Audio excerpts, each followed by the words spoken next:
తాకట్టులో ఉన్న మీ బంగారం ఈ రోజు ఎంత ధర చేస్తుందో కొమ్మూరి గోల్డ్ వాళ్ళకి కాల్ చేస్తే ఫ్రీ గోల్డ్ కాస్ట్ చెక్ చేసి చెప్తారు.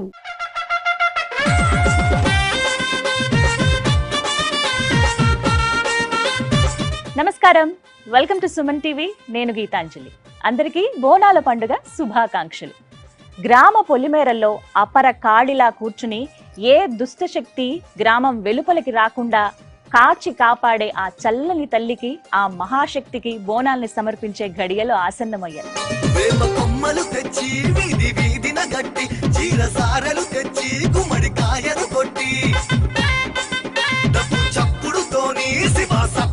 ఆషాఢ మాసంలో ప్రతి వీధి, ప్రతి ఇల్లు సంబరంలా, జాతరలా కనిపిస్తూ ఉంటుంది. ప్రత్యేకంగా అమ్మవారి ఆలయాల గురించి చెప్పాలా? డప్పు చప్పుళ్ళు, పోతురాజుల విన్యాసాలు, శివసత్తుల పూనకాలు, ఓవైపు అమ్మవారికి బోనాలు సమర్పించడం.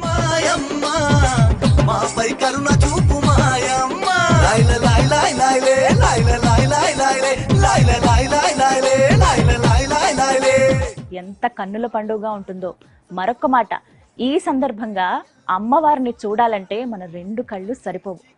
ఇక బోనాలు అనగానే ప్రత్యేకమైనది కదా. అమ్మవారికి సమర్పించేటువంటి బోనం అసలు ఎలా ఉండాలి, మనం ఎలా సిద్ధం చేసుకోవాలి, ఏ విధంగా మనం సమర్పిస్తే అమ్మ సంతుష్టమై మనల్ని చల్లగా చూస్తుంది, ఇవన్నీ మీకు తెలియపరచాలనే ఉద్దేశంతో ఈ కార్యక్రమాన్ని ఏర్పాటు చేశాము. మరి వీటి గురించి చెప్పాలంటే ప్రత్యేకమైన వాళ్ళే రావాలిగా, అందుకే ఆహ్వానించేశాము రాకేష్ బోనం గారిని. అమ్మ గురించి చెప్పాలంటే తను చిన్న వయసు నుంచి అమ్మవారి ఒంటి మీదకి రావటం, అప్పటి నుంచి దగ్గర దగ్గర 30 సంవత్సరాలు అవుతుందేమో, అప్పటి నుంచి బోనం ఎత్తుకోవటంలో ఇంకా ఆమె చాలా ప్రత్యేకమని చెప్పాలి.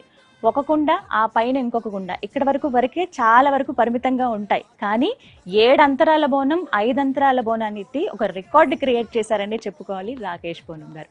ప్రత్యేకించి ఢిల్లీలో ఇప్పటికే 7 సార్లు వారు బోనాన్ని సమర్పించారు. అలాగే వివిధ ఆలయాల్లో ఇప్పటికీ అసలు బోనం అంటే ఎక్కడ తెలియని ఆలయాలకు కూడా వెళ్ళి ఆ అమ్మవార్లకి బోనాల్ని సమర్పించారు ఆమె.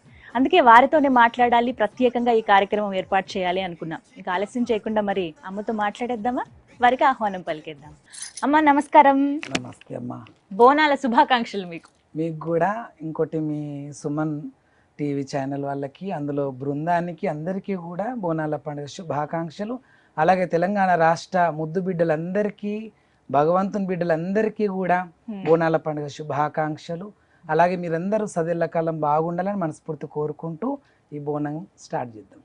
ధన్యవాదాలమ్మా. మీ దీవెనలే మాకు రక్ష.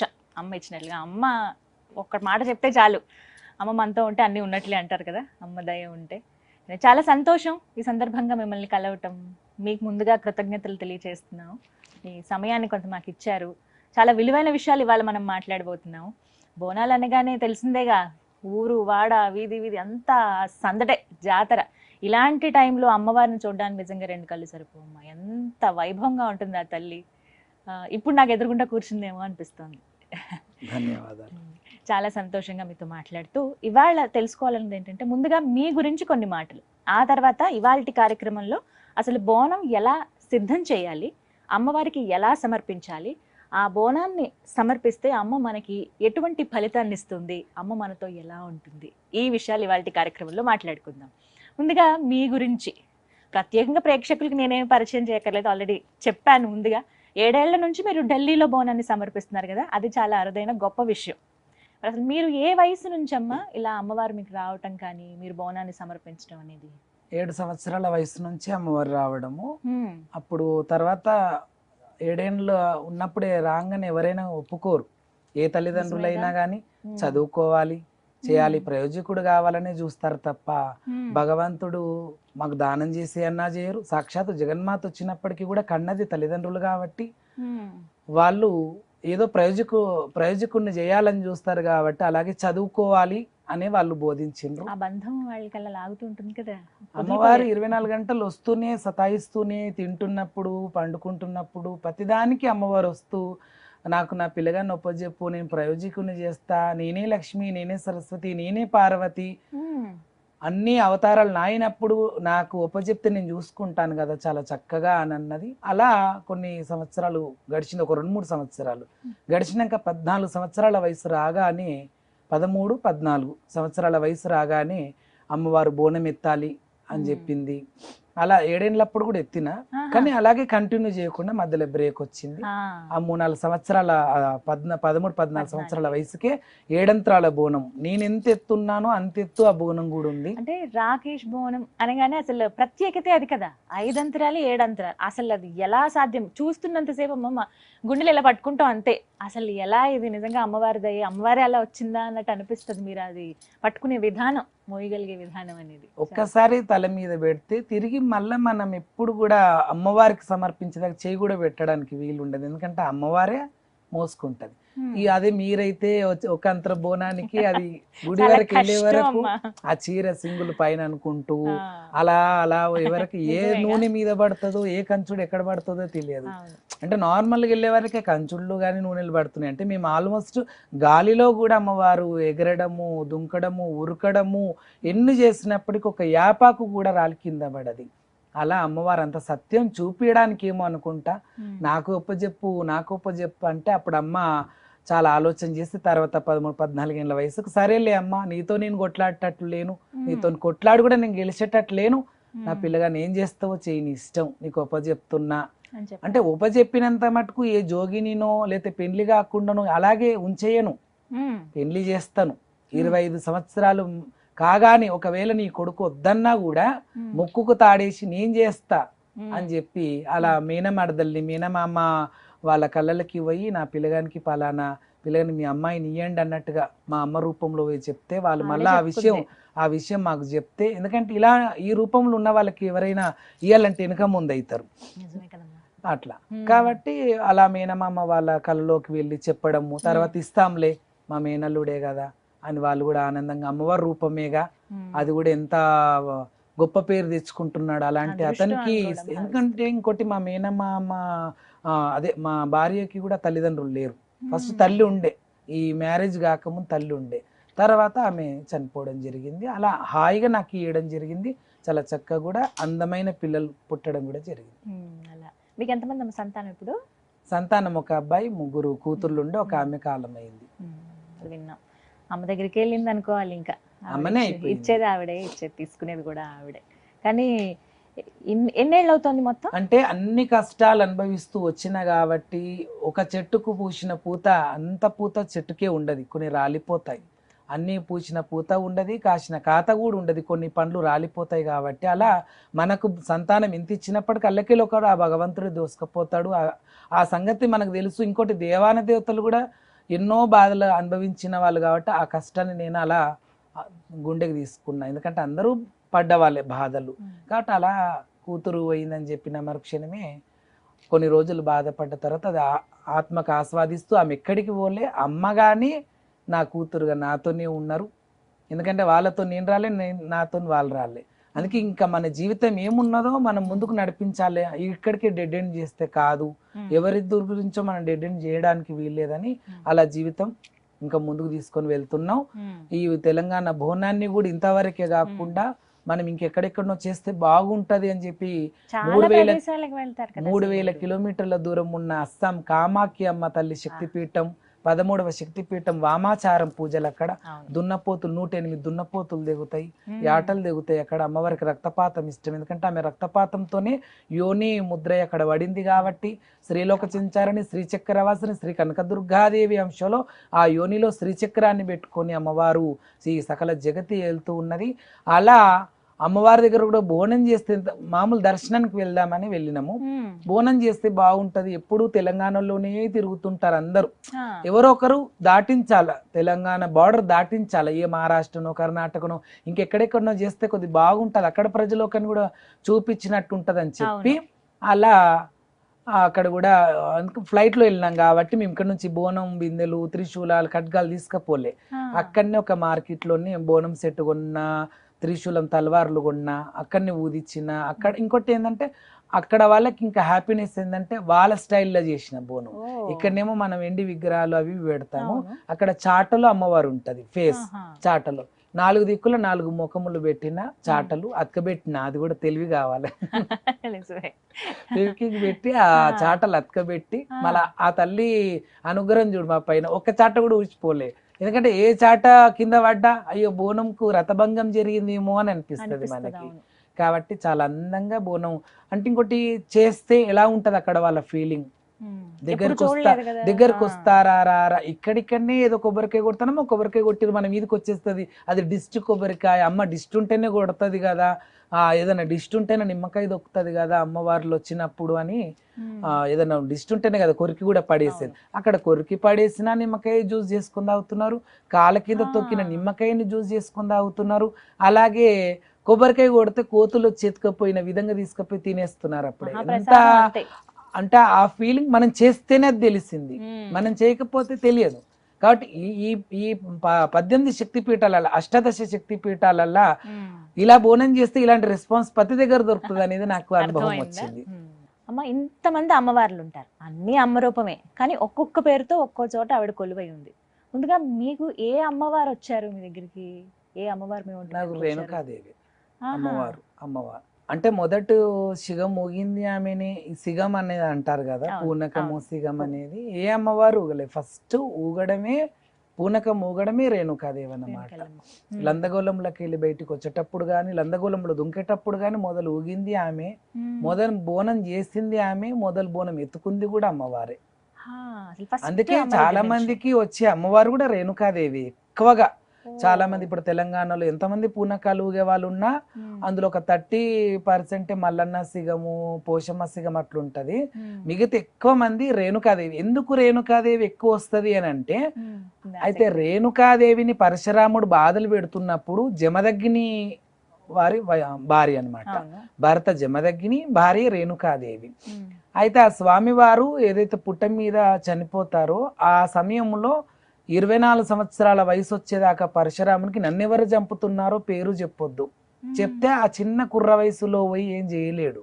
కార్తీక మహారాజు మహిషాసురుళ్ళు ఎంత శక్తో, 1000 మంది మహిషాసురులకు ఎంత శక్తి ఉంటుంది అంత శక్తి కార్తీక మహారాజుకు ఉంటది. మరి చిన్న కుర్ర వయసులో ఉన్న 5 ఏళ్ల పిల్లగాడు ఏం చేస్తాడు? ఏం చేయలేడు. అందుకే నేనైతే పోతున్నా, నేను చనిపోతున్నా, నేను నీ నుంచి 24 సంవత్సరాలు దూరం అయిపోతున్నా, నన్ను కాల్చి ఆ యొక్క 7 కుండలలో బోనం కుండలలో బొక్కలు పెట్టి మర్రి చెట్టు ఊడల్లో పెట్టు, తర్వాత 24 ఏళ్ళు అయినాక నేను బతికొస్తాను కదా, అప్పుడు అంతకుముందు పేరు చెప్దువు కానీ అప్పటిదాకా ఎంత అడిగినా మా నాన్న పేరేం పేరు, మా తండ్రి గారి పేరేం పేరు అంటే మాత్రం చెప్పకు, తప్పించుకొని తిరుగు.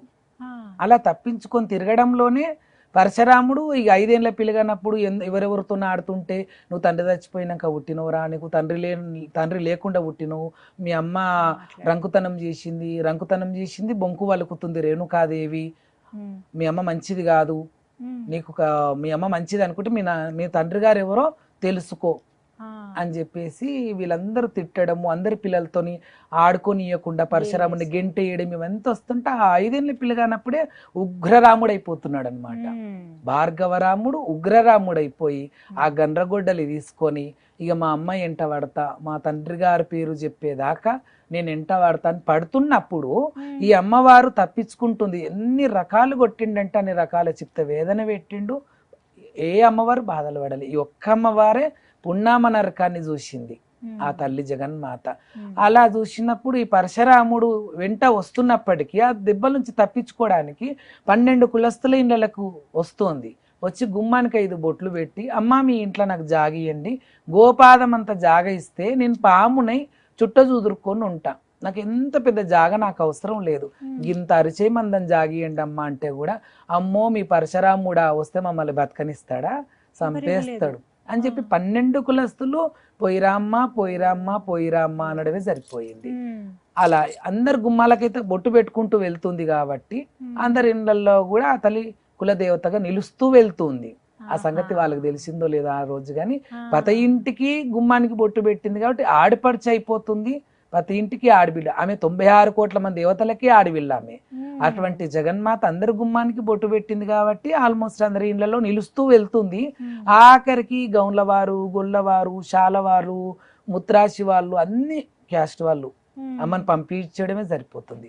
ఆఖరికి మాదిగ వాళ్ళు, జాంబవంతులు బిడ్డలు అంటారు. భూమి పుట్టక ముందు పుట్టిండు జాంబవంతుడు, జాంబవంతుడు 6 నెలల ముందు పుడతాడు భూమి పుట్టక ముందు. ఆ జాంబవంతుని బిడ్డలే జాంబవంతులు. మాతలింగన్న మాతలింగమ్మ, ఆ మాదిగ వాళ్ళు 2 భార్య భర్తలు. అప్పుడు వాళ్ళ దగ్గరికి వెళ్ళి, నన్ను ఏ కులస్తులు నాకు జాగి ఇయ్యలేదు, ఆఖరికి మీరు ఇస్తారా నాకు జాగా అన్నా వదినే అంటే అమ్మ కడుపు నిండా పిలిచినావు అమ్మ అన్నా వదినే అని పుట్టిల్లు కదా ఇస్తాంలే నీ చీర సొమ్ములు బాగున్నాయి ఇస్తావా మరి అంటే ఇస్తామ్మా తీసుకో అని. ఇక అప్పుడు ఆమె అమ్మవారు బర్వాతల్లో అల్లా లందగోళంలకు వెళ్ళిపోతుంది. ఆమె వేరే నేమ్ ఉంది అని నేను ఇప్పుడు చెప్తా. అలా అమ్మవారు అందులో లందగోళములో దుంకడము, అందరూ నీసులంద కౌసులంద అంటే లేదు ఇది కౌసువాడ కాదు నీసువాడ కాదు మల్లెవాడ అని పేరు పెట్టుకొని, ఎందుకంటే అందులో తోళ్ళు నానేస్తారు కదా లందగోళంలో, ఆ లందగోళంలో తోళ్ళు నానేసే వరకు ఎట్లయినా ఎవరైనా గలీజే అంటారు. ఇది గలీజు వాడ అని అంటే లేదు ఇది గలీజు వాడ కదా నాకు జాగిచ్చారు కాబట్టి ఇది మల్లెవాడ అని చెప్పేసి ఆమె ఆ వాడ పేరు పెట్టుకొని లందగోళంలో దొంకుతుంది. 24 ఏండ్ల సమయం దగ్గరకు వచ్చేస్తుంది. ఇంకా ఆఖరికి అడిగేతందుకే ఈయన తయారున్నాడు కాబట్టి ఇక్కడ మాదిగ వాళ్ళ ఇంటికి అంటే ఈ ఎల్లమ్మ తల్లి ఎక్కడెక్కడ పోతుంది అక్కడ పసుపు కుంకుమ రాలుతూ వెళ్తుంది కాబట్టి ఈయనకి ఈజీ అవుతుంది దొరికించుకోవడానికి, తెలిసిపోతుంది. అంటే ఇది పెద్ద కథ అమ్మ. ఎప్పుడైతే రేణుకాదేవి ఫస్ట్ గంగాభవానిని జాగడుగుతుంది, అమ్మ చిన్న తల్లి కదా, పెద్ద తల్లి పార్వతీదేవి, పార్వతీదేవి బిడ్డ రేణుకాదేవి, చిన్న తల్లి పినతల్లి అవుతుంది కాబట్టి అమ్మ జాగిస్తావా అంటే నీ మొగడు చచ్చిపోయి నువ్వు ముండ మోసుకున్నావు, ముండ మోపిగా నువ్వు ఏ ఇంటికి పోయినా ముండరాలకు జాగ ఇయ్యరు, నువ్వు ముత్తైద అవతారంలో ఓ బిడ్డ నీ నా దగ్గర కూడా నేను జాగియ్యా, నీ కొడుకు అంటే నా మనవడు అంటే నాకు గజ్జమని వణుకుతుంది అని అమ్మమ్మనే భయపడుతుంది. భయపడే వరకు సరే తల్లి మరి ఆ ముత్తైతనం అంటున్నావు, ఎవరైనా కూడా ముండ మోయాలంటే గంగ ఒడ్డునే ముండ మోస్తారు. పూర్వకాలంలో చెరువు ఒడ్డులనే కాష్టాలు ఉంటాయి, చెరువు ఒడ్డులనే బొందలు పెడతారు, చెరువు ఒడ్డులనే గాజులు కూడా గంగకి ఒప్పజెప్తారు ఆ బట్టలు కానీ అవన్నీ. ఇప్పుడు గంగ కరువైపోయింది కదా, మనమే విస్తరించే ఇల్లు కట్టుకున్నాం కాబట్టి గంగ లేదు. అలా ఆ గంగా భవాని దగ్గరనే ఏ ముండ మోసిందో అదే గంగా భవాని దగ్గర ముత్తైతన రూపం ఎత్తుకొని వెళ్తున్నప్పుడు కుడిపాదం బండారు ఎడమపాదం కుంకుమ రాలుతూ వెళ్తుంది. ఈమె ఎక్కడికి పోతున్నా కూడా ఆ బండారు కుంకుమ రాలుతుంది కాబట్టి ఈయన ఈజీగా దొరకబడుతుండే, లేకపోతే దొరకబట్టలేదు. తెలిసిపోయింది, అలా తెలిసిపోతుంది. ఇక లందగోళంలో అమ్మవారు ఉన్నదని తెలుసుకొని లందగోళంలోకి వెళ్ళి బయటకు గుంజుకొచ్చి గుండె మీద కాళ్ళు పెట్టి ఖడ్గం తీసి అప్పుడు కూడా చెప్పకపోతే సిరుసు నరికేస్తాడు. అలా తల్లి జగన్మాత పునామ నరకం పడ్డది. చనిపోతున్నప్పుడు చెప్పింది కదా 7 బోనం బాడవల్లనే బొక్కలు పెట్టినా మీ నాయనే మర్రి చెట్టు తొర్రలో ఉన్నాయని. ఇక అప్పుడు తల్లిని చంపినాక పోయి తండ్రిని బతికించుకొని బ్రహ్మదేవుని దగ్గర యమధర్మరాజు దగ్గర ఔషధం తెచ్చుకొని బ్రహ్మదేవుని దగ్గర రాత రాపించుకొని తండ్రిని బతికించుకున్నాక తండ్రి గారు మీరు బతికారు, మాకు ఇంతకు మించిన ప్రాప్తం లేదని అంటే మీ తల్లి ఏది, మీ తల్లిని అని అప్పుడు తల్లిని చంపమంటేనే చంపుతాడనమాట. ఎందుకంటే మీ తల్లి 7 అంతరాల బోనం ఎప్పుడైతే కార్తీక రాజు నా డొక్కల బాణం కొడతాడో నువ్వు సచ్చాన్న బోనం తీసుకొచ్చి నాకు పెడితే ఆ బోనాన్ని తిని నేను బతుకుతా అని చెప్తే నడిమిట్లో వచ్చిన దొంగలేశంలో వేసుకొని వచ్చిన కార్తీక రాజులకే మీ అమ్మ బోనం పెట్టింది. గుర్తుపట్టదా? మీ అమ్మ దొంగలు ఎవరు మంచోళ్ళు ఎవరు, వాళ్ళ మీన బావలే దొంగలేశంలో వేసుకొస్తే వాళ్ళకి అన్నం పెట్టేసింది, నాకు పెట్టలేదు. అట్లా నేను ఆ బాణం నా గుండెలో పొడుచుకొని నేను చనిపోవాల్సి వచ్చింది కాబట్టి మీ అమ్మ తప్పు ఉంది కదా, మీ అమ్మని చంపేస్తాడు. చంపేసినాక నేను బతికించుకున్నాను కదా తండ్రి గారు, మరి ఏమన్నా వరం ఇస్తారంటే కోరుకో ఏం కావాలంటే మా అమ్మ తిరిగి లేవాలి, మా అమ్మ కావాలి అని అంటాడు. అంటే తండ్రి మాట శిరసావించకుండా అంటే కాదు అనకుండా అక్కడ తండ్రి మాటను దాటకుండా ఉన్నాడు. అంటే పూర్వకాలంలో నుంచి ఉన్న తత్వాన్ని మనం తీసుకుంటే తల్లిదండ్రికి అంత గౌరవం ఇవ్వాలి, తల్లిదండ్రి మాట ఎప్పుడు కూడా మనం కాదనొద్దు. శ్రీరామచంద్రుడు కూడా 14 ఏళ్ళ వనవాసానికి బయలుదేరు అనగానే శ్రీరామచంద్రుడు వెళ్ళిపోయిండు. తండ్రి చనిపోతే కూడా తిరిగి రాలే, 14 ఏళ్ళైనాకనే మళ్ళీ రావాలి. తండ్రి అంటే ప్రేమ లేక కాదు, తల్లి అంటే ప్రేమ లేక కాదు, కానీ మాట అంటే మాటే. 14 సంవత్సరాల వనవాసం ఇల్లు రామా అంటే మరి 14 ఏళ్ళైనాకనే తిరిగి రావాలి కాబట్టి తండ్రి అంత్యక్రియలు కూడా చేయలేని పరిస్థితి శ్రీరామచంద్రునిది. అంటే అలా ఉండేవాళ్ళు అప్పట్లో పూర్వకాలంలో. ధర్మాన్ని న్యాయాన్ని వాళ్ళు అనుసరించేవాళ్ళు. అనుసరిస్తూ ధర్మమే గొప్ప, చాలా మంది దైవం గొప్ప అంటారు, దైవానికంటే ముందు పుట్టింది ధర్మమే. ధర్మమే దైవాన్ని ఇలా నడవమన్నది, ఆ దైవం ధర్మం మనని ఇలా నడవమని చూపించడానికి ఎంతో మంది దైవ స్వరూపులు భూమి మీదకి వచ్చారు. శ్రీరామచంద్రుడు అంటారు ఆయన ఆకాశంలో తిరగలేదే భూమి మీదనే తిరిగిండు. రేణుకాదేవి అంటున్నాము, 96 కోట్ల మంది దేవుళ్ళకి అడవిళ్ళు అంటున్నాం, శివునికి ముద్దుల బిడ్డ అంటున్నాం. ఆమె పుట్టి పెరిగింది మహారాష్ట్ర కర్ణాటక ప్రాంతంలోనే తిరిగింది. ఆమె చనిపోయిన స్థలం కూడా కర్ణాటక సవదత్తి.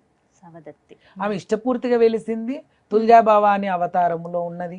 బల్కంపేటలో ఆ పరశురామంతో బాధలు తట్టుకోలేక బావి లోపల కూడా దుంకింది అమ్మవారు. మరి అడుగుతారు కదమ్మా తల్లిని బతికించండి అని చెప్పి పరశురాముడు బతికిస్తాడు. బతికిస్తారు అప్పుడు. ఎందుకంటే నువ్వు కోరుకోరామా నేను ఏదంటే ఆ వరం ఇస్తానన్నాడు కాబట్టి మా అమ్మ తిరిగి లేవాలి అని. తర్వాత ఇంకొక అతను ఏంటంటే తిరిగి లేసినాక మా అమ్మనే నరికిన చెయ్యి నాకు ఎందుకని నరుక్కుంటాడు. నరుక్కునే వరకు అప్పుడు ఏమవుతుంది, ఆ చెయ్యి ఉత్తగా పోవద్దు. ఏది రేణుకాదేవి, ఆ చెయ్యి ఉత్తగా పోవద్దు. అందరి కొట్టిన వాడవైనా తిట్టిన వాడవైనా నా బంగారు కొడుకు నువ్వు, నీ చెయ్యి ఇంకోటి కొత్త చెయ్యి పాత చెయ్యిని ఉప్పలమ్మై మొలవాలి. నేను ఎక్కడెక్కడ ఎవరెవరి ఇళ్లలో ఎల్లమ్మ తల్లిని ఉంటానో అక్కడక్కడ నువ్వు ఉప్పలమ్మ తల్లివై వెలవాలి. అందరు ఏమనుకుంటారు, ఉప్పలమ్మన వరకే ఉప్పలమైసమ్మను ఏ అమ్మవారు అనుకుంటారు. అమ్మవారు కాదు, అయ్యగారు పరశురాముడే. ఏంటంటే మొగ రూపములో హస్తం ఉంటే నన్ను కొట్టిన చెయ్యి కాబట్టి నువ్వు అందరిని కొడతావు రామా. పరశురామా ఉప్పలమ్మాయి వెలిస్తే అందరికి అన్నం పెట్టిన వాడవైతావు. ఇప్పుడు ఆడచేయి అంటే అందరికి అన్నం పెట్టేది అవుతుంది తల్లి చెయ్యి కాబట్టి అలా ఉప్పలమ్మాయి వెలువు అని. అప్పుడు ఎవరెవరి ఇళ్లలో ఎల్లమ్మ ఉంటుందో అప్పుడు ఉప్పలమ్మ చెయ్యని ఇట్లా మొలుస్తుంది. గిచ్చి చూస్తారు, భూగర్భంలోకి వెళ్ళి వస్తుంది. గిచ్చి చూస్తే పాలు వస్తే పాల పరమాన్నం, ఆవు పాలతో పాల పరమాన్నం పూజలు. అదే రక్తం కూడా వస్తుంది. కొమ్ములు తీరిన పొడిలను తెచ్చుకు వస్తారు. తర్వాత 3 daysలలో వెళ్ళిపోతుంది మళ్ళా. ఏది ఆ లోపలికి గంప బోర్లిస్తే మళ్ళీ భూగర్భంలోకి ఇంత పెద్ద రంధ్రం పడి లోపలికి వెళ్ళిపోతుంది ఉప్పలమ్మ వచ్చి. నాకు కొంచెం కొంచెమే తెలుసమ్మా. ఇప్పుడు మొత్తం పూర్తిగా తెలిసింది రేణుకా ఎల్లమ్మ తల్లి గురించి. చాలా చక్కగా వివరించారు.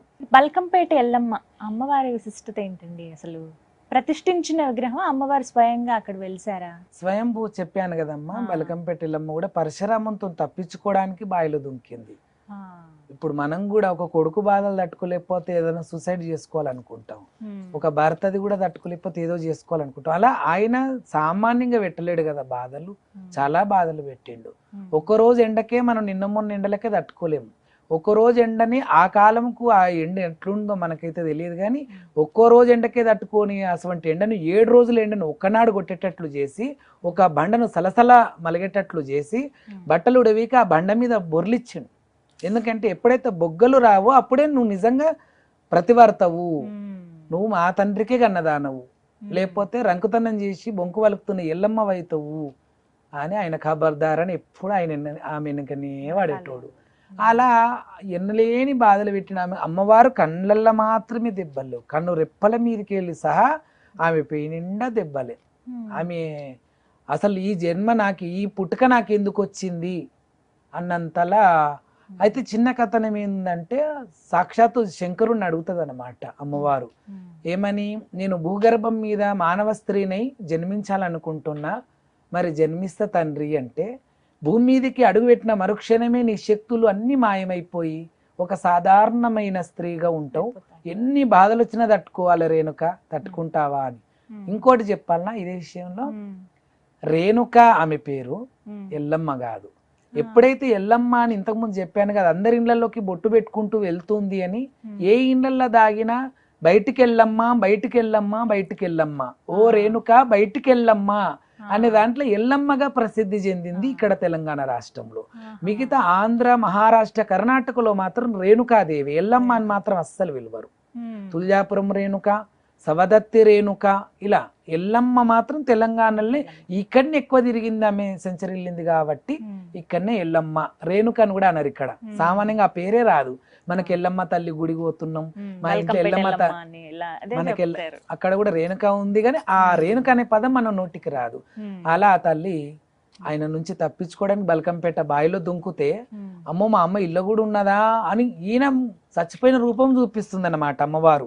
చనిపోయిన రూపం ఇలా చనిపోయి ఉంటే ఆయన చనిపోయిందని వదిలేస్తాడేమో అనుకుంటే, లేదు లేదు మా అమ్మ నిజంగా చచ్చిపోయిందో లేదో నేను చూడాలి, పరీక్ష చేయాలి అని చెప్పి ఎప్పుడైతే ఈయన బావిలో దుంకుతాడో ఈమె బావి ఒడ్డుకు దుంకి వెళ్ళిపోతుంది మళ్ళా.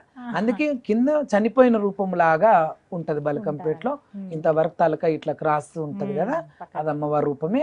ఆ ఎప్పుడైతే ఆమె అలా ఉండిపోయిందో, ఆమె బావి ఒడ్డుకు దుంకినా ఆ ఒక ప్రతిరూపం శిలగా మారిపోయింది అక్కడ. అది కూడా ఒక అప్పుడు అర్జెన్స్ వాళ్ళ బాయ్ అంట, అది కూడా ఒక లందగోళం కిందనే కదా అమ్మవారికి అర్జెన్స్ అంటే. అర్జెన్స్ అంటే మీకు పుట్టినిళ్ళతో సమానమే అమ్మవారికి. కాబట్టి ఆ బావిలో కూడా బల్కంపేట ఎల్లమ్మ, కానీ ముందు పేరు జలకనక దుర్గాదేవి అని ఇన్న నేను అమ్మవారికి. జలకనక దుర్గాదేవిగా ఉంటే శ్రీ శ్రీ బల్కంపేట ఎల్లమ్మ పోచమ్మ దేవాలయముగా మారింది. కానీ చాలా సత్యవంతురాలు అమ్మవారు. ఎంత విన్నా ఇంకా ఇంకా వినాలనిపిస్తుంది అమ్మవారి గురించి. అయితే బోనాల పండగ అంటే ఆ పేరులోనే ఉంది అమ్మవారికి బోనం సమర్పించడం. అసలు సిద్ధం చేయటం అదొక కళ, అమ్మవారి నుంచే నేర్చుకోవాలి ఖచ్చితంగా అంటారు. మీరు 7 ఏళ్ళప్పటి నుంచే బోనం ఇచ్చిన వారు కదా, మరి మాకు నేర్పిస్తారా, మాకు చెప్తారా అసలు అమ్మవారికి బోనం ఎలా సిద్ధం చేయాలో? మాతో పాటు ప్రేక్షకులు కూడా చాలా మంది చూస్తున్నారు. నేను నేర్చుకోవాలనుకుంటున్నానమ్మా. నేను ఈసారి అమ్మవారికి అసలు ఎప్పుడు చేయలే, మొదటిసారి నేను అమ్మవారికి బోనం చేసినాక చూసి బోనాల పండుగ మీరు చేయాలి. తప్పకుండా తప్పకుండా. మమ్మల్ని అయితే చాలా మంది చూసి బోనాలు ఇట్లా చేస్తే బాగుంటది, ఇట్లా ఇన్ని చాలా మంది కొద్దిగానే తెల్లన్నం పెట్టి పెరుగు బెల్లం వేస్తే నేను అది చూసి నాకు బాధ అనిపించేది. ఏంది బంధుమిత్రులకు ఎన్నో రకాలుగా వండుతారు, అమ్మవారు అనేవారికి ఇంత తెల్లన్నం పెరుగు బెల్లం ఏంది, కష్టపడాల్సింది అమ్మవారి గురించి. 365 అన్నపూర్ణగా మనకు అన్నం పెడుతుంటే ఒక్క పూట భోజనం ఆమెకు సరిగా ఒక 5-6 పదార్థాలు చేసి పెట్టలేమా ఏంది అని బాధ అనిపించే దాదాపు ఒక 9-10 ఏళ్ళ నుంచి చెప్తూ వస్తున్నా. పరమాన్నము పచ్చన్నము, తెల్లన్నం పెట్టకండి, పచ్చన్నం పెట్టండి.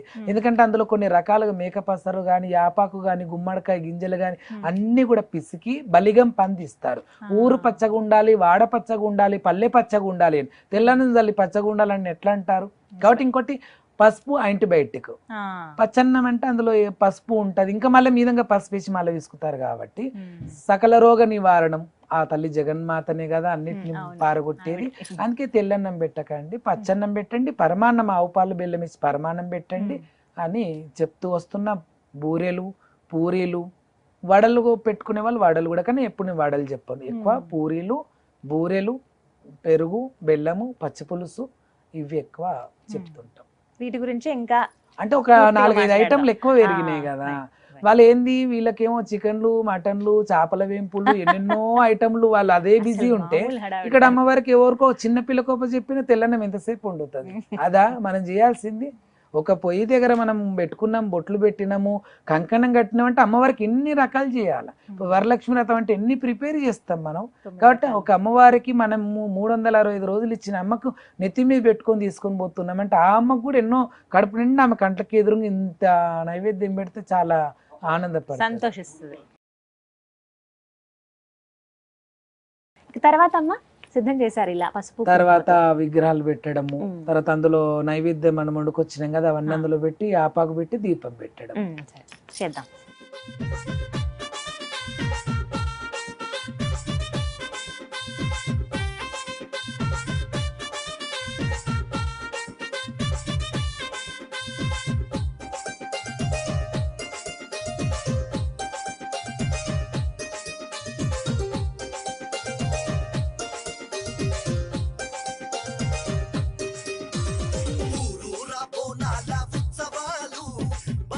మొత్తానికి సిద్ధం అయిపోయింది. ఇలా మీరైతే అలవాటు ఉంది కాబట్టి టకటకా చకచకా చేసేసారమ్మా.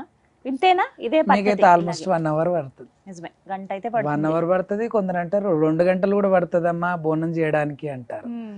ఒక్కొక్కరు అయితే ఈ బిల్ల ఏదైనా బూది అమ్మ అంటేనే దానికి ఇట్లా నూనె పెట్టి దాన్ని రాసే వరకే 10 నిమిషాలు అయితే ఇంకెప్పుడు బూదిస్తుంది, నేను 10 నిమిషాలలో బోనం చేస్తుంటే అని అంట. అమ్మ నీకు అలవాటు ఉన్నంత మాకు ఉండొద్దా అంటారు. కానీ చాలా చక్కగా ఉంది అమ్మవారు రూపు అన్ని కూడా.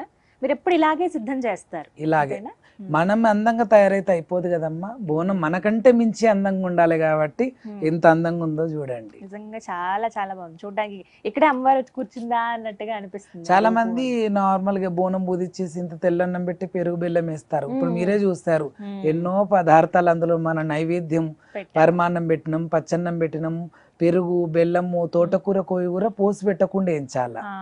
ఎందుకంటే అమ్మవారికి చిటపటలు కదా, అట్లా పోసి పెట్టకుండా నార్మల్ గా నేయించాలా. పచ్చి పులుసు కూడా నార్మల్ గానే చింతపండు పులుసు చేసి అందులోనే ఉల్లిగడ్డ ముక్కలు, తర్వాత 2 పచ్చిమిరపకాయలు అంతవరకే. పచ్చి పులుసు కూడా పోసి పెట్టొద్దు. మనం తినే దానికి పెట్టుకోవచ్చు. అలాగే శివరాత్రి రోజు నైవేద్యాలు పెడతాం శివునికి, అప్పుడు పెట్టొచ్చు. అమ్మవారికి స్వయాన్ని ఇస్తరాకేసి అన్నం పెట్టి మనం పెడదామంటే అప్పుడు కూడా పెట్టుకోవచ్చు. అంటే డైరెక్ట్ అన్ని వండిన పదార్థాలు డైరెక్ట్ ఫోటో ముంగల పెడతామంటే పోసి పెట్టాలి. ఎందుకంటే నెక్స్ట్ మనం తింటాం కాబట్టి. ఇందులో ఉన్న నైవేద్యం గర్భాలయంలో ఉన్న అమ్మవారికి ఎక్కుతుంది కాబట్టి పోసుకు పెట్టిన తాలింపు గాని పోసి పెట్టకుండా చేయాలి. అలా ఉట్టిగా చేయాలి. పచ్చకూర అన్నప్పుడు కొంతమంది పాలకూర, తోటకూర అట్లా చేస్తారు. అట్లా కాదు, తోటకూర, కోయిగూర ఆ రెండు కలిపి కూరగాయలు వండాలి. ఎక్కువ, మ్మ్. ఆకు కూరగాయలు. ఇలా సిద్ధం చేసుకోవాలి. ఇవి మాత్రం భలే పెడతారమ్మా మీరైతే వేపాకులు. మీరు నాట్యం అంటే ఇప్పుడు చేసినప్పుడు అవి మిమ్మల్ని కూడా ఇలా తెమ్మంటే కొన్నే తెచ్చారు కదా, మేము దాదాపు ఒక 25 కిలోల సంచంత యాపాకు పడుతుంది మేము ఇక్కడ పెట్టడానికి. కానీ చాలా చక్కగా అమ్మవారు ముస్తాబయ్యింది. మా ఇప్పుడంటే మనం ఇంత వైభవంగా అమ్మవారికి బోనం సమర్పించుకున్నాం అంటే ఎప్పటి నుంచి వస్తుంది, కానీ ఫస్ట్ బోనం అసలు ఎవరు సమర్పించారు అమ్మవారికి? ఫస్ట్ బోనం చేసింది అమ్మవారు జగన్మాత రేణుకాదేవి. ఆమె భర్త గురించి, వాళ్ళ భర్త అంటే పెళ్ళైన మరుక్షణమే మేనబావ అంటే శంకరుడు ఏమంటాడు, మా చెల్లె కొడుకుకు ఇస్తాను నేను మా బిడ్డ రేణుకాదేవిని అంట. రేణుకాదేవి జర పెరిగి పెద్దగైన తర్వాత మేనబావని పెళ్లి చేసుకోవాలి రేణుక అని అంటే, లేదు మీ చెల్లెలు ఎట్లయినా ప్రేమించి పెళ్లి చేసుకుంది రాక్షసుని. ఒక రాక్షసునికి పుట్టినవాడు రాక్షసుడు అవుతాడు కానీ దేవుడు కాదు. కార్తీక మహారాజు రాక్షస వంశానికి చెందినవాడు, కానీ స్వయాన శంకరుని చెల్లెలు కొడుకు. అలా రేణుకాదేవిని ఇస్తా అన్నప్పుడు ఆశపడతాడు కార్తీక రాజు. తర్వాత నేను చేసుకోను, నేను ఒక స్వయంవరం పెడతాను, ఆ స్వయంవరంలో ఎవరైతే గెలుచుకుంటారో నా మనసుని వాళ్ళు, నేను పెట్టిన పందాన్ని నెగ్గిన వాళ్ళే నా భర్త అంటారు. రాజాన రాజులు వచ్చి అంటే ఆ పెట్టిన పందాన్ని రాజాన రాజులు గెలవలేకపోతారు.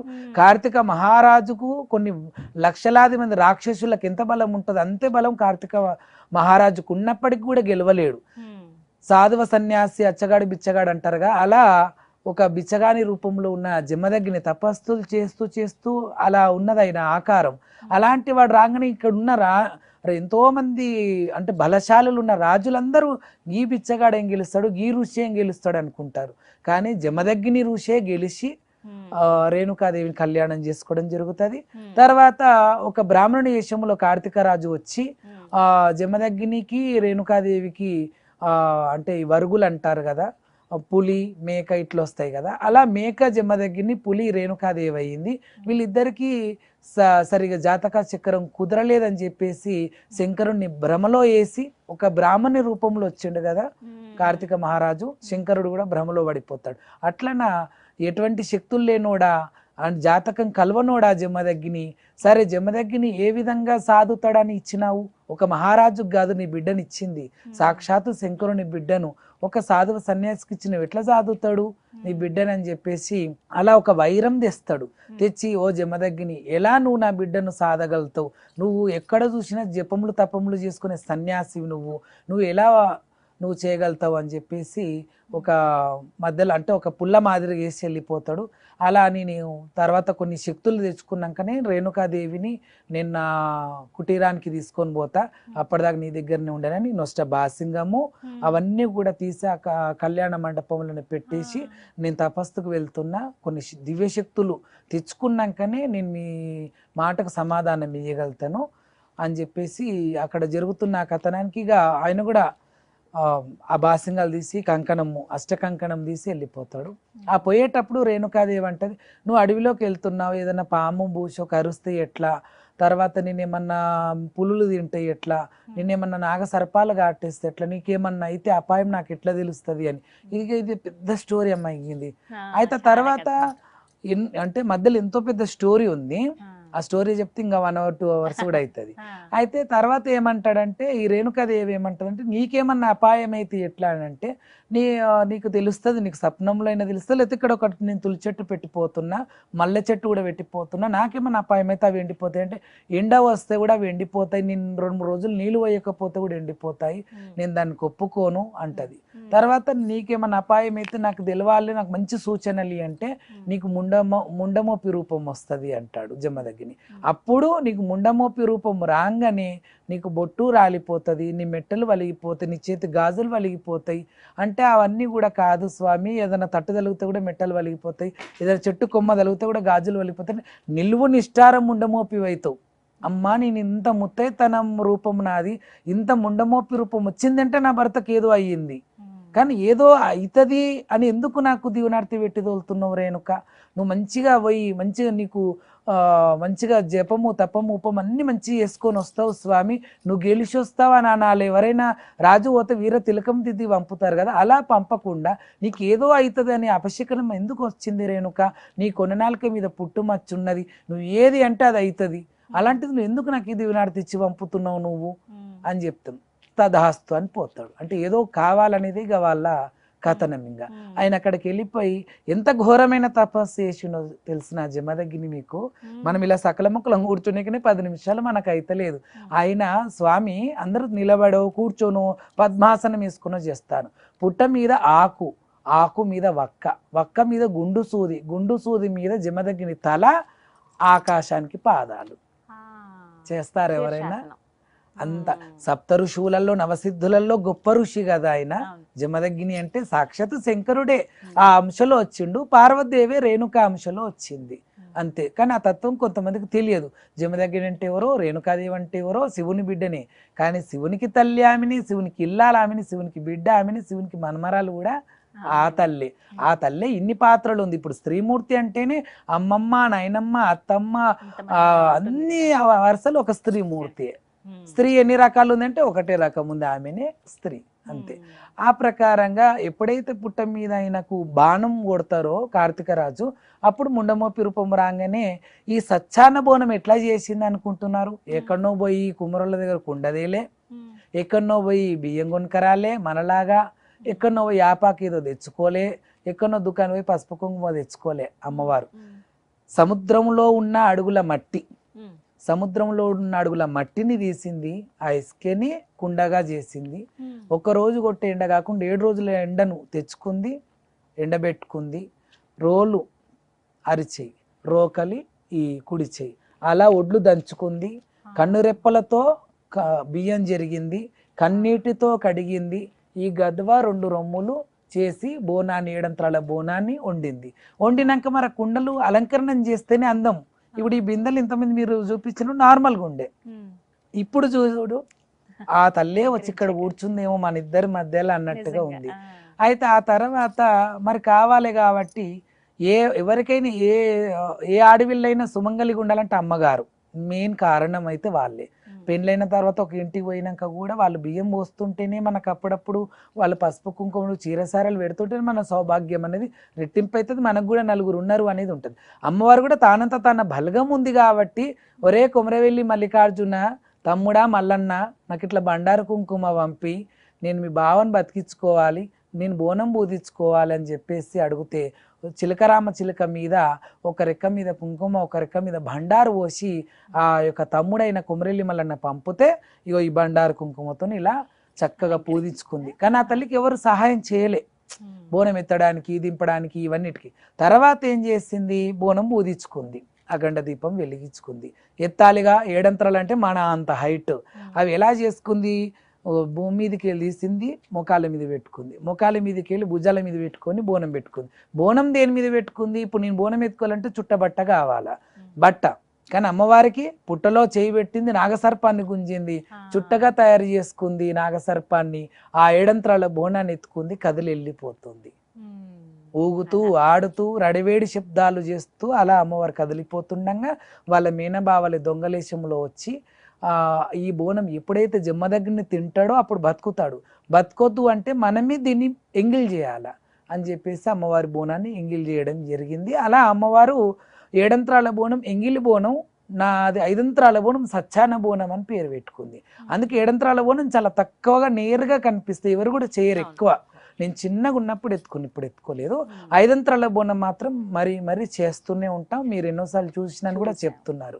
లాల్ దర్వాజాలో చేసినాం, సికింద్రాబాద్లో చేసినాం, మా ఇంట్లో నుంచి కూడా 5 అంతరాల బోనం తీయడం జరిగింది. అలా చేస్తూ ఉంటాం. అలా వారు చాలా కష్టాలు పడుతూ, చాలా బాధలు పడుతూ తన భర్తని బతికించుకోవడానికి చేసింది. మొదటి బోనం చేసింది ఆవిడే, ఆడింది పాడింది పూనకం తెచ్చుకొని ఊగిపోయింది కూడా అమ్మవారే. ఇదన్నమాట అసలు కథ. ఒక మాట అమ్మ, ఇప్పటివరకు అయితే మనం ఇలా అందంగా అలంకరించుకున్నాం, ఎంత చేసాము. ఎత్తుకున్న తర్వాత చాలా మందికి ఒక భయం ఉంటుంది, అటు ఇటు కదిలిపోతుందేమో, కొంతమందికి జారిపోయి కిందకు వచ్చేయటం కానీ, బరువు అనిపిస్తుందని ఇలా చేతికి దించడం కానీ, అది శుభమా అశుభమా? ఒకసారి ఇట్లా పెట్టుకున్న బోనం, నెత్తి మీద పెట్టుకున్న బోనాన్ని ఒక 10 నిమిషాలు, ఒక అర్ధగంట మోయడానికే వాళ్ళంత సతమతమైతే మరి మేము ఎన్ని నెత్తులు మార్చాలి? మేము దాదాపు 3 గంటల దాకా ఆడతాం. అమ్మ బలమి, ఒకవేళ బలం క్షీణిస్తున్నా కూడా అమ్మ బలమి నీ ముందే దించాలి, మా చేతి పెట్టాలి, నీకు పెట్టిన అన్నమే మేము తిన్నాక వేరే నైవేద్యాలు, వేరే భోజనం చేయాలి. అంత కఠినంగా ఉంటాం మేము. అంత కఠినంగా ఉంటాం. అమ్మవారు కూడా మాకు అంత నిష్టగా ఉన్నందుకు పవర్ ఇస్తూనే ఉంటుంది ఆమె బ్యాక్ నుంచి. మా బ్యాక్ సపోర్టే ఆమె అసలు అలా. కానీ ఎప్పుడు కూడా బరిగయిందనో, ఒకవేళ బరిగైతే కూడా, ఎందుకంటే ఎవరికైనా బరిగ అనిపిస్తుంది కొంతమందికి అట్లా అని, పిల్లలతో కొందరికి ఉపవాసం ఉండి గుమ్మ వస్తుంటుంది, పక్క వాళ్ళకి ఇవ్వాలి. కానీ చేతుల్లో పట్టుకోవడము, లేకపోతే భుజం మీద ఎత్తుకోవడము, లేకపోతే కింద పెట్టి అరుగు మీద జరసేపు కూర్చొని మళ్ళీ తర్వాత తీసుకొని వెళ్దాం, ఇలాంటివి మాత్రం చేయొద్దు. ఎక్కడైతే బోనం దించి కింద పెడతావో అక్కడే అమ్మవారికి రథభంగం అయిపోయినట్టు ఆ బోనం ఎక్కేసినట్టే. ఇంకా అది మళ్ళీ గర్భగుడి వరకు పోదు, ఎక్కిస్తే కూడా అమ్మవారు స్వీకరించారు. అంటే ఒక్కసారి దించితే ఇంకా సమర్పించడానికి సమర్పించినట్టే, ఇంకా ఇచ్చేసినట్టే అంతే. మళ్ళీ అది నెత్తి మీద పెట్టుకోవడం అనేది కుదరదండి. ఇలా 2 కుండలు పెట్టుకున్నప్పుడమ్మా, ఇప్పుడు కింద అన్నము పరమాన్నం ఇలాంటివన్నీ కింద వేస్తాయి. ఈ పైన కుండలో జలకడవ అంటారు కదా, శాఖ, పెరుగు శాఖ పోయొచ్చు, పెరుగు, బెల్లం, నీళ్లు, లేదంటే పచ్చి పులుసు అలాంటిది ఉంటుంది. అన్నం ఎందుకంటే పైన దీపం. అన్నం పెట్టినప్పుడు మళ్ళీ ఇప్పుడు మనం అన్నం పెట్టుకున్నప్పుడు కూర కూడా ఉండాలి కదా, కాబట్టి పైన పచ్చి పులుసు ఉంటుంది. అన్నం పెట్టగానే పచ్చి పులుసు పోసి ఈ అఖండ దీపం అక్కడ అమ్మవారికి సమర్పించేస్తాం. ఇలా ఇంకా వాళ్ళకి ఇలా దించి ఇచ్చేస్తే ఇంకా అమ్మకి సమర్పించినట్టే. చాలా వరకు అయితే అలా దింపి అక్కడ ఉన్న కుమ్మరి అన్నలకు ఇస్తారు, కానీ మా చేతన్ని మేమే పెడతాం. అది ఎంత పెద్ద దేవాలయమైనా కానీ, అక్కడ ఎంత రద్దీ అయినా సరే ఉన్నా కానీ, మేము ఇంత కష్టపడి 2-3 గంటలు ఆడుకొని వచ్చినప్పుడు మేము ఎవరికో ఇయ్యము. ఆ లాభం కూడా మాకు ఉండాలా. మేము పెడుతూ ఏంటంటే వాళ్ళు టక్మని పెట్టేస్తారు. మేము అన్నపూర్ణమ్మని పెడుతూ, కాశీ అన్నపూర్ణమ్మని తలుస్తూ, సమస్త భూత ప్రేత పిశాచిని నివారణ, దుష్టగ్రహ దోష నివారణ, ఇట్లా కొన్ని మాటలు అనుకుంటా సర్వేజన సుఖినో భవంతు అంటూ పెడితే జీవరాశులు, పక్షులు, వృక్షజాతులు, మానవులంతా బాగుండాలి అని మేము దీవనార్థిస్తూ పెడతాం. కావాలి వాళ్ళు ఏంటంటే వేరే వాళ్ళకి ఇచ్చేగానే అలా తీసి అక్కడ పెట్టేస్తారు. అట్లా కాకుండా మేమే ఈ దీవనార్థులు ఇస్తూ పెట్టాలి. మళ్ళీ కొన్ని పెడుతున్నప్పుడు కొన్ని శ్లోకాలు కూడా చదివేస్తాను టకటక.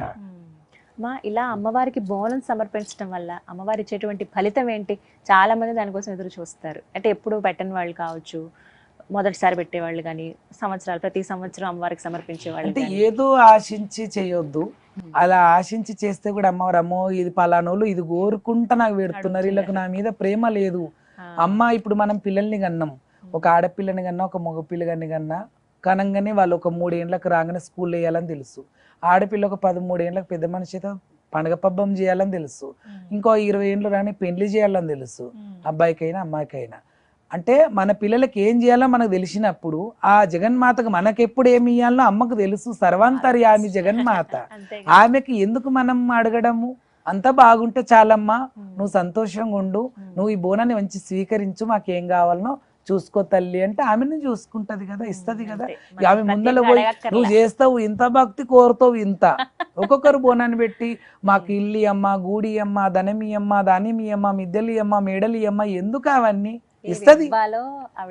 ఎప్పుడు ఏమి ఇయ్యాలనో, ఎప్పుడు మన నుంచి ఏం గుంజుకోవాలనో కూడా తెలుసు, ఎప్పుడు ఏడిపియాలనో తెలుసు, ఎప్పుడు పిల్లలు యాస్టి పెడితే తల్లి కొడతది, గిచ్చుతుంది, ఏడిపిస్తుంది, మళ్ళీ బుజ్జగిస్తుంది. అలాగే ఆ తల్లి జగన్మాత కూడా అంతే చేస్తుంది.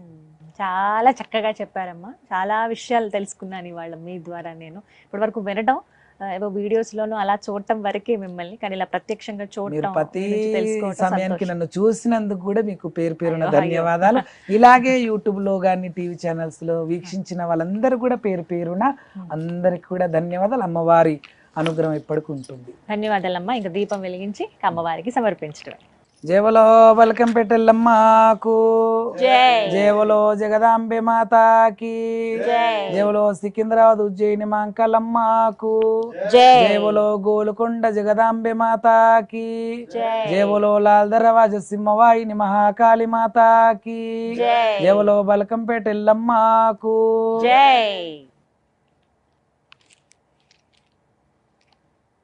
మొత్తానికి సిద్ధం అయిపోయింది. ఇక అమ్మవారికి సమర్పించడమేనమ్మా? అమ్మవారికి తీసుకెళ్ళి అందరు బాగుండాలని సమర్పించడమే. కానీ చాలా సంతోషం మీరు రావటం, ఇలా ఈ కార్యక్రమం చాలా సక్సెస్ఫుల్గా అయింది. మనం ఏమి ప్లాన్ చేసుకోలేం కదా, అంతా ఆమెనే చేసుకుంది, ఆమె బోనం ఆమె సిద్ధం చేసుకుంది అన్నట్టుగా ఉంది. అమ్మవారు చాలా ముద్దుగా నవ్వుతూ కనబడుతున్నారు ఇక్కడ. చాలా సంతోషం అమ్మ. మళ్ళీ అవకాశం ఉంటే మళ్ళీ మిమ్మల్ని కలవాలని కోరుకుంటున్నాను. ధన్యవాదాలు. చూసారుగా, బోనాల జాతర తెలంగాణలో ఎంత వైభవంగా జరుగుతుందో మనందరికీ తెలిసిందే. ఈ జాతరలో ప్రత్యేకమే బోనం. అమ్మకి ఎంత ఇష్టం అన్నట్టు మనం మనస్ఫూర్తిగా సమర్పించే బోనం అమ్మ కూడా మనస్ఫూర్తిగా స్వీకరించి మనల్ని చల్లగా ఉండాలని దీవిస్తుంది. మరి అలాంటి అమ్మ దీవెనలు మీ అందరికీ ఎప్పుడూ ఉండాలని మనస్ఫూర్తిగా కోరుకుంటూ అందరికీ బోనాల జాతర శుభాకాంక్షలు. నమస్కారం.